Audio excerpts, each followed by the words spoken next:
తెలంగాణ రాష్ట్ర ప్రభుత్వం ఎస్సీ వర్గీకరణ చట్టం అసెంబ్లీలో ఏకగ్రీవంగా ఆమోదం పొందిన సందర్భంగా ఈరోజు మందకృష్ణ మాదిగ పోరాట ఫలితంగా పోరాడి సాధించుకున్న ఎంఆర్పీఎస్ అనుబంధ సంఘాల కార్యకర్తల విజయంగా రాజ్యాంగ నిర్మాత అంబేద్కర్ విగ్రహానికి పూలమాలలు వేసిన అనంతరం ఉడ్సారంగపల్లి జీపీలో మందకృష్ణ మాదిగ చిత్రపటాలకు పూలమాలలు వేసి పాలాభిషేకం నిర్వహించారు. మాదిగ అమరుల చిత్రపటాలకు పూలమాలలు వేసి నివాళులర్పించి స్వీట్స్ పంపిణీ చేశారు. తద్వారా వారు మాట్లాడుతూ మందకృష్ణ మాదిగ సాధించిన ఈ విజయానికి గుర్తుగా ప్రతి మాదిగ ఇంట్లో మందకృష్ణ మాదిగ ఫోటో పెట్టుకోవాలని జాతికి తెలియజేస్తూ వచ్చారు. ఏది ఏమైనా మందకృష్ణ మాదిగ నాయకత్వంలో సాధించిన ఈ ఘన విజయాన్ని పెద్ద ఎత్తున ప్రచారం చేసి ప్రజల్లోకి తీసుకెళ్లాలని, ఈ చరిత్ర నిర్వీర్యంగా పోకుండా చూడాల్సిన బాధ్యత మన అందరి మీద ఉందని సంబరాలు పెద్ద ఎత్తున నిర్వహించడం జరిగిందని అన్నారు.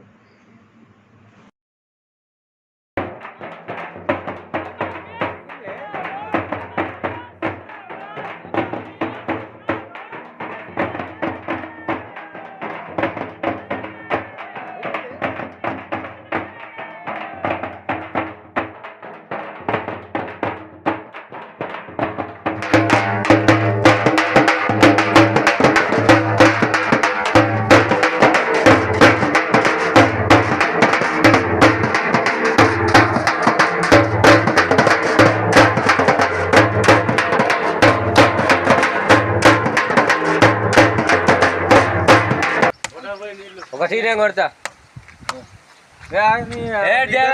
అరే బొట్టు పెట్టి ఎప్పుడైనా కొట్ట బాగున్నాయి. ఒక్కొక్కరు ఏం లేదు, అందరూ ఒకసారి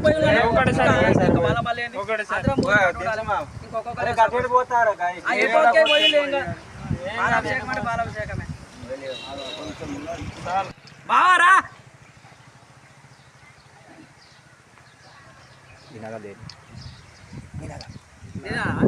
మందకృష్ణ మాదిగకి, మందకృష్ణ మాదిగకి, పద్మశ్రీ అవార్డు గ్రహీత మందకృష్ణ మాదిగకి, మాన్యశ్రీ మందకృష్ణ మాదిగకి, ఎంఆర్పీఎస్ ఎంఆర్పీఎస్ ఎంఆర్పీఎస్.